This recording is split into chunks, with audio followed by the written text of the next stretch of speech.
12-13 февраль көннәрендә Минзәләдә каһарман шагыйрь Муса Җәлил истәлегенә Ватаным Татарстан газетасы тарафыннан гамәлгә куелган милли көрәш бәйгесе уза. Быел бу бәйгенең 58-се оештырыла. Оештыручылар Татарстанның спорт министрлыгы, көрәш федерациясе, Минзәлә районы хакимияте, Ватаным Татарстан газетасы редакциясе.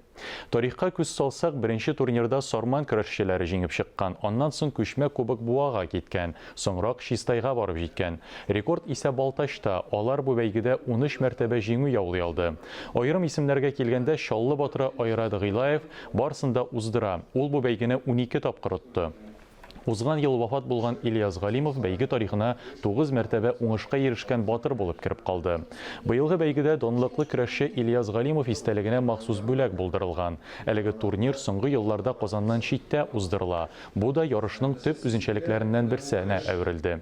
Көрәш бәйгесе спорт чарасы гына түгел, бу татар көрәшен сөючеләрнең очрашу урынына да әверелде. Көрәшчеләр арасында шундый сөйләм бар. Менә Musa Җәлилне, Musa Җәлилне тоткан икән.